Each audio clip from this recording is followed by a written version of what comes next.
Hello again from southeastern Finland in northern Europe. I'm going to conclude with this video my review of selected events of 1939, focusing on the month of December 1939 and using the English language Wikipedia article on this particular month and its event source.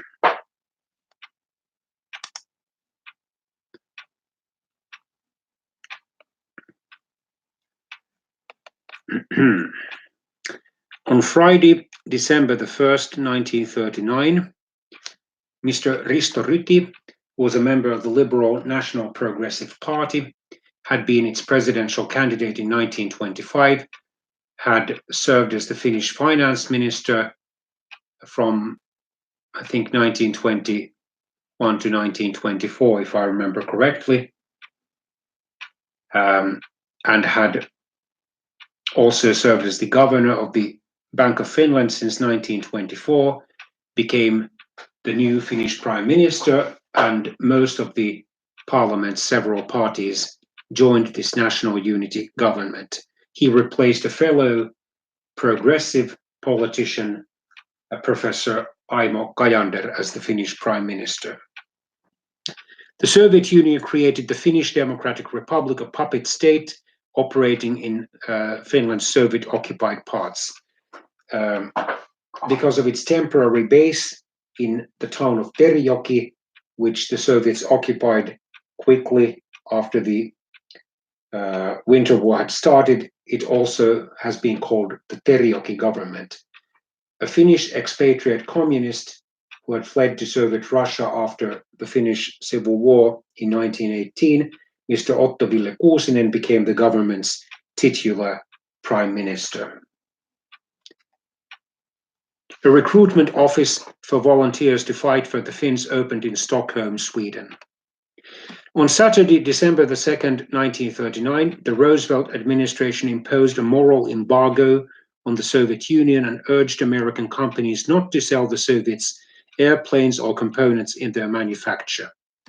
The Soviet Red Army captured the Finnish port town of Petsamo on the southern shore of the Arctic Ocean. On Sunday, December the 3rd, 1939, Finland appealed to the League of Nations for intervention. 24 Vickers Wellington bombers raided German warships at Heligoland. A German anti-aircraft battery was hit, probably the first British bomb of the war to land on German soil. On Monday, December the 4th, 1939, the German submarine U-36 was sunk in the Heligoland Bight by the British submarine Salmon. On Tuesday, December the 5th, 1939, the Soviet 7th Army reached the main Finnish defensive line, the Mannerheim Line, roughly in the central Karelian Isthmus.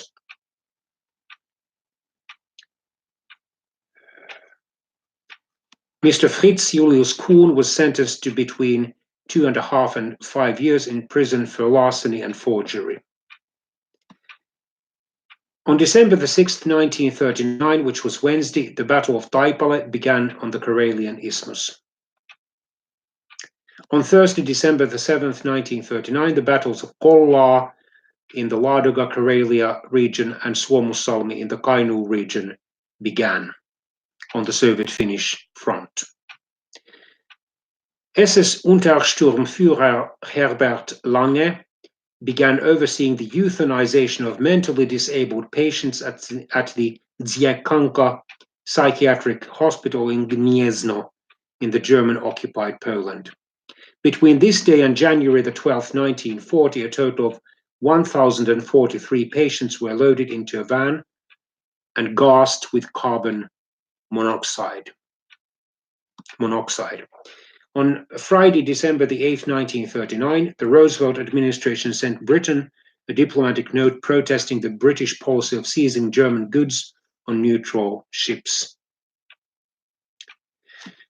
On December the 9th, 1939, which was Saturday, the German auxiliary cruiser Orion was commissioned. On December the 10th, 1939, which was Sunday, the 1939 Nobel Prizes were awarded in Stockholm. The recipients were Ernest Lawrence of the United States for physics, Adolf Butenandt of Germany, and Leopold Ruzicka of Switzerland for chemistry, Gerhard Domack of Germany for physiology or medicine, and Mr. Franz Emil Sillanpää of Finland for literature. The Peace Prize was not awarded. Nazi Germany forced Butenandt and Domack to refuse their awards at the time, but they accepted them after the war. Lawrence did not travel to Europe because of the war, but accepted his prize on February the 29th, 1940, at University of California in Berkeley. The first convoy of Canadian troops departed Halifax, Nova Scotia for Britain. On Monday, December the 11th, 1939, the League of Nations sent the Soviet Union a telegram calling for a cessation of hostilities with Finland and to submit the dispute with Finland to mediation by the League. The Soviet Union refused the request, claiming that it was not at war with Finland and using its puppet regime, the so-called Democratic Government of Finland, or People's Government of Finland, as the excuse, and of course the shelling of Mainila story as well. On Tuesday, December the 12th, 1939, the British destroyer HMS Duchess sank in a collision with the battleship Baham off the Mull of Kintyre.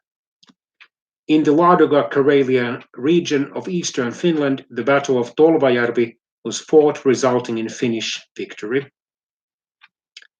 On Wednesday, December the 13th, 1939, in the Battle of the River Plate, in South American waters, the German cruiser Admiral Graf Speer was critically damaged in a battle with the British warships Exeter, Ajax, and Achilles. On Thursday, December the 14th, 1939, the Soviet Union was expelled from the League of Nations after it was declared the aggressor in the war with Finland. The pro-Nazi Norwegian politician and army officer Mr. Vidkun Quisling met with Hitler and high-ranking members of the German military in Berlin as the Nazis investigated ways to occupy Norway. On Friday, December the 15th, 1939, the government of Uruguay in South America gave the Admiral Graf Speer 72 hours to leave. On Saturday, December the 16th, 1939, the First Battle of Summa began on the Karelian Isthmus. On Sunday, December the 17th, 1939, the German cruiser Admiral Graf Speer was scuttled in neutral waters near Montevideo, Uruguay's capital, as the time limit to leave the port was running out. Captain Hans Langsdorff believed that British reinforcements were nearby and that he had used up too much fuel and ammunition to fight his way back to Germany. The German political and military commanders decided officially to occupy Denmark. The first Canadian troops arrived to Britain. On Monday, December the 18th, 1939, the Battle of the Heligoland Bight was fought in the skies over the Heligoland Bight in northern Germany. The Battle of Kunlun Pass began in the Second Sino-Chinese-Japanese War. Adolf Hitler sent Joseph Stalin a telegram on his supposed 60th birthday. Nowadays, it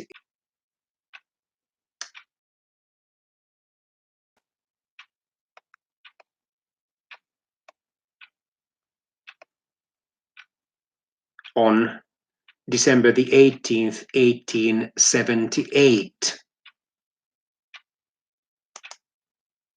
But for some reason, he wanted to be 1 year younger.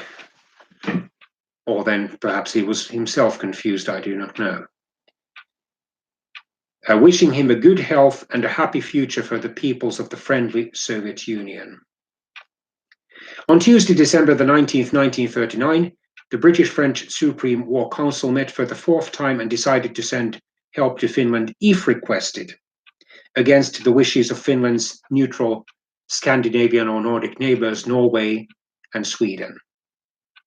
On Wednesday, December the 20th, 1939, a fundraising rally for the Finnish relief fund called Let's Help Finland was held at Madison Square Garden in New York, featuring the previous US President Herbert Hoover, who was a warm friend of Finland and who indeed would visit the country in 1946. He spoke at the event, which was also broadcast to the American people. On the same day, the 45-year-old German captain of the Admiral Graf Speer, Mr. Hans Langsdorff, committed suicide. On Thursday, December the 21st, 1939, in the face of strong Finnish resistance, the Soviet Union halted large-scale operations in order to bring in more resources before attempting a new offensive.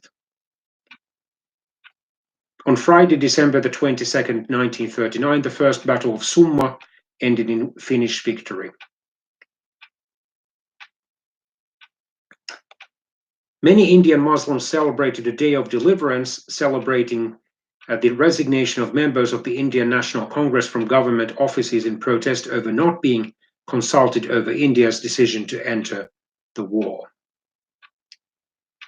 On Saturday, December the 23rd, 1939, the 49-year-old Anthony Fokker, Dutch aviation pioneer and aircraft manufacturer, died.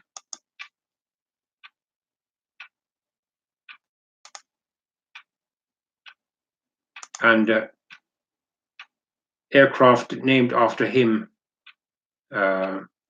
produced for decades, or have been produced for decades.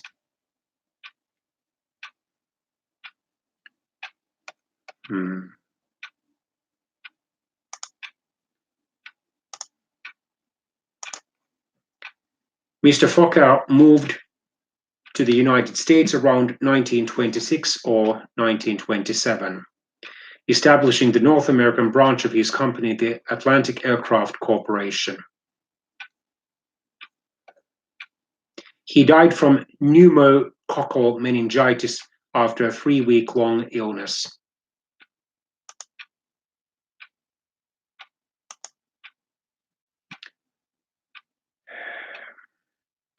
On Sunday, December the 24th, 1939, Pope Pius XII gave a Christmas address to 25 cardinals in which he offered a 5-point program as a basis for negotiating a just and honorable peace.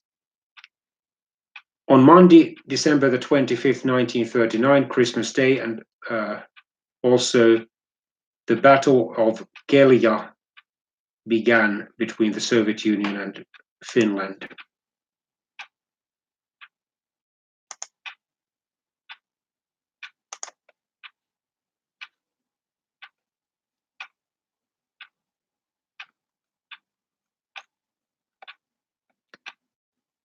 It ended on December the 27th and resulted in a Finnish defensive victory, probably.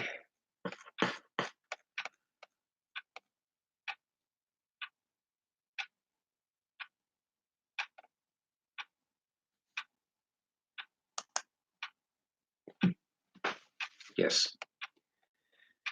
On Tuesday, December the 26th, 1939, the 1st Royal Australian Air Force Squadron, number 10 Squadron RAAF, arrived to Britain. On December the 27th, 1939, which was a Wednesday, the 7.8 Richter scale Erzincan earthquake shook eastern Turkey. Over 32,000 people were killed and about 100,000 were injured. The battles of Kelja and Taipale ended in Finnish victories.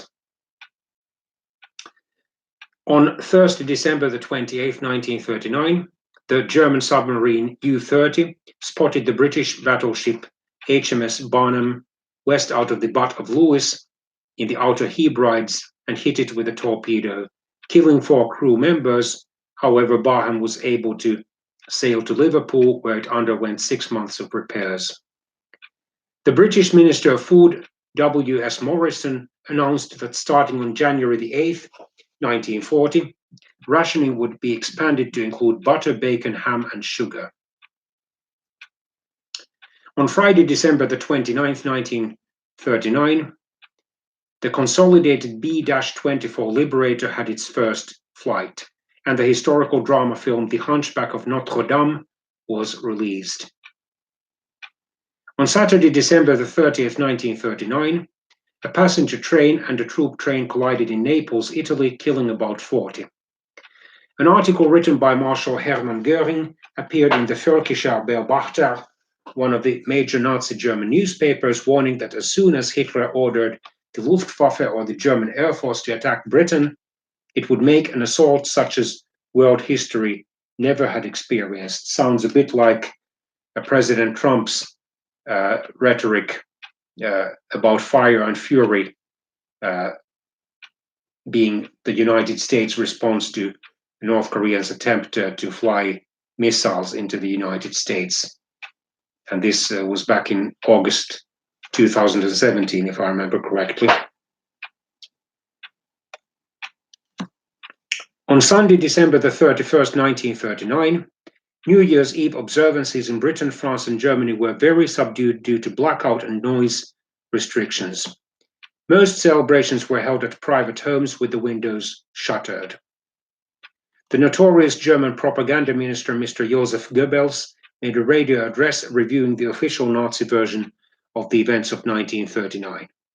No predictions were made for 1940 other than saying that it would be a hard year and the Germans had to be ready for it. The far-right Spanish dictator Generalissimo Francisco Franco made a radio broadcast asking all Spaniards in this period of depression, which followed any war, to close the mouths of grumblers and not permit the enemies of the state to take advantage of the situation. Japan and the Soviet Union signed an accord on fishing rights in adjacent territorial waters.